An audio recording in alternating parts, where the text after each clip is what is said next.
আমরা যখন কিছু, কিছু জায়গায় অসন্তুষ্টির ঢেকুর দিচ্ছি, দর্শকরা যখন কিছু, কিছু জায়গায় অনেক বেশি সমালোচনা করছেন, ঠিক সেই জায়গায় সমালোচনার জায়গাগুলোতে যেখানে আগুন জ্বলছে সেখানে একটু ঘি ঢেলে দিয়েছে বাংলাদেশ ক্রিকেট বোর্ড এবং স্পেশালি জালাল ইউনুস যে বক্তব্য দিয়েছেন সেই বক্তব্যের পরিপ্রেক্ষিতে সোশ্যাল মিডিয়াতে এই মুহূর্তে পুরোপুরি ঝড় উঠছে।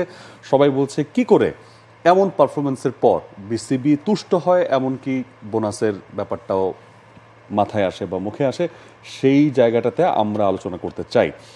আসলে কি তুষ্ট হওয়ার মতো পারফরমেন্স হয়েছে কিনা, আপনার কাছে কি মনে হয়?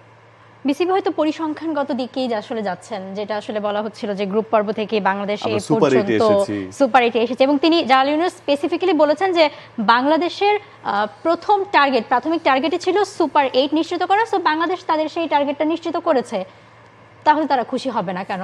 মানে বিসিবি থেকে বক্তব্যটা আসলে এমনই এসেছে, বোনাসের কথা এসেছে। এক্স্যাক্টলি, আমরা পুরো পৃথিবীতে মনে হয় এই কারণে সবচেয়ে সুখী জাতি, কত অল্পে আমরা তুষ্ট থাকি। হ্যাঁ, এই যে আসলে বাস্তবতা তো তাই বলে মাহফুজ, অল্পতে তুষ্ট থাকতে শেখো প্রিয়। হ্যাঁ হ্যাঁ হ্যাঁ, অল্পতে তুষ্ট থাকতে হবে এবং সে কারণেই বাংলাদেশ সবচেয়ে বেশি সুখী একটা নেশন। এবং সেই জায়গাতে বাংলাদেশের মানুষের আফসোসটা ওই জায়গাটাতে যখন বাংলাদেশ সুপার 8-এ উঠলো এবং বাংলাদেশের সামনে লিটারেলি সেমির স্বপ্ন না দেখা বাংলাদেশের সামনে যখন ইকুয়েশন আসে যে এটা করলে পরে বাংলাদেশ সেমিতে খেলবে, সেখানে ইন্টেন্ট শো না করা, ওই জায়গাতে বাংলাদেশি সমর্থকদের অবশ্যই একটা আক্ষেপ আছে, এখানে অল্পে তুষ্ট থাকার কোনো স্কোপ নাই।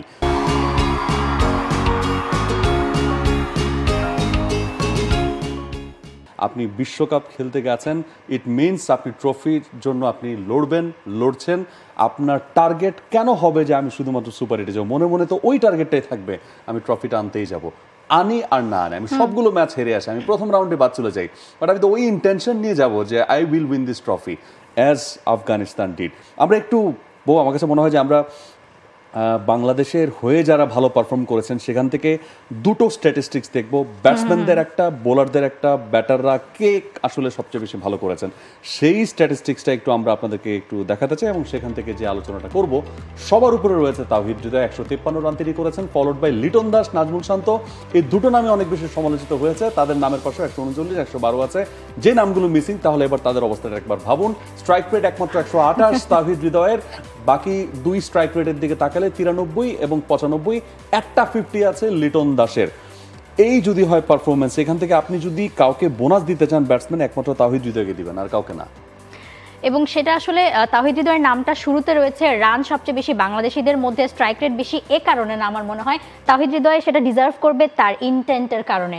কারণ যে কয়টা ম্যাচ তিনি খেলেছেন, 7টা ম্যাচে আমরা যদি বলি, দুটো 40-এর উপরে রান ছিল, একটা 37 ছিল, এক্স্যাক্টলি। এমনকি যেটা আসলে লাস্ট ম্যাচে আফগানিস্তানের সঙ্গে যেখানে আসলে কোনো ব্যাটাররাই পারফর্ম করছিলেন না, সেখানে তিনিও যে অ্যাটলিস্ট মানে 9 বলে 14 রানের মানে একটা ইন্টেন্ট শো করা, এক্স্যাক্টলি। সো তিনি আসলে তার সংখ্যার জন্য না, আমি মনে করি যে আসলে তার সেই চেষ্টার জন্য, ইন্টেন্টের জন্য আসলে সেই পুরস্কারটা রিজার্ভ করবে। এবং সে কারণে আপনি দেখেন বাংলাদেশের যে ব্যাটিং ইউনিট ছিল বিশ্বকাপে, তার মানে কি সেরা ব্যাটিং ইউনিট আপনি নিয়েছেন, এখান থেকে একটা ব্যাটসম্যানই এলপিএল এ চান্স পেয়েছেন, and that is Towhid Hridoy. আর কোনো ব্যাটার কিন্তু এলপিএল এ চান্স পাননি, মানে এলপিএল এর মতো একটা ফ্র্যাঞ্চাইজি লিগ, সেখানেও আপনার দলের আর কোনো ব্যাটার চান্স পায়নি except Towhid Hridoy. It means this is clear, যদি কমপ্লিমেন্ট কাউকে করতেই হয়, পুরস্কার কাউকে দিতেই হয়, ইন্টেন্ট, স্ট্রাইক রেট, খেলার ধরন সবকিছু মিলে সেটা অনলি তাওহিদ হৃদয় আমার কাছে মনে হয়। তাহলে ওভারঅল বাকি যে জায়গাটা রয়েছে সেখান থেকে বাকিদের জন্য একটু লেসন হওয়া উচিত বা একটু জবাবদিহিতার কিছু ব্যাপার থাকা উচিত। মানে আপনারা সুপার 8-এ এসছেন, সেখান থেকে আমরা খুবই সন্তুষ্ট, আসেন বোনাসতেই, এই জায়গাটা কি এই বিশ্বকাপে আছে? মানে এই জায়গাটা আমার কাছে মনে হয় নাই, এবং যারা ক্রিকেট বোর্ড রয়েছেন তারাও কিন্তু অপোজ করছেন। মানে ওই যে বলা হয় না যে এ প্লাস পেতে হলে কি করতে হয়, স্কুলে যখন আমরা পড়েছি যে 80-র টার্গেটে যদি পড়াশোনা করো তাহলে 80 তুমি পাবা না, 70 পাবা বা 75 পাবা, তোমাকে 80 পাওয়ার জন্য 90-এর বা 100-র টার্গেট ধরতে হবে। সো আসলে বাংলাদেশের আসলে চেষ্টাটা মানে আরো বড় থাকা দরকার ছিল, স্বপ্নটা।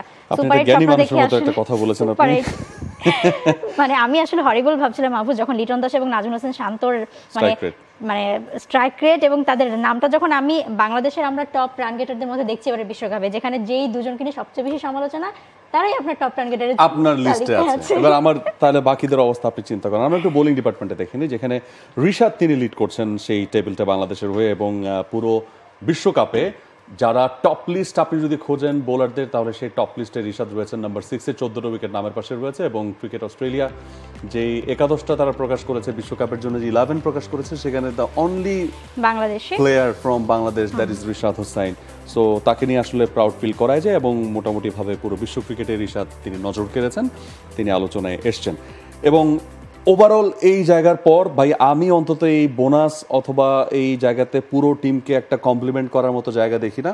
মনে হয় যে জবাবদিহিতার জায়গাটাই সবচেয়ে বেশি জোরদার করা উচিত। অন্তত ব্যাটিং ডিপার্টমেন্টের যে হাল আমরা দেখেছি, এটা কোনোভাবেই মানানসই নয়। আমরা চ্যাম্পিয়ন যারা হয়েছে বা সেখান থেকে যারা সেমি মঞ্চ পর্যন্ত খেলেছে অথবা যারা সুপার 8 পর্যন্ত খেলেছে, বাকিদেরও তো স্ট্রাইক রেট আমরা দেখছি, বাকিদেরও তো ইন্টেন্ট আমরা দেখেছি, কিন্তু আমাদের ইন্টেন্ট আসলে ওরকম কেন থাকবে? For more updates, subscribe to our YouTube channel and click on the bell icon. Follow us on Facebook and Instagram. Download T-Sports app to enjoy exciting games and highlights. Visit tsports.com.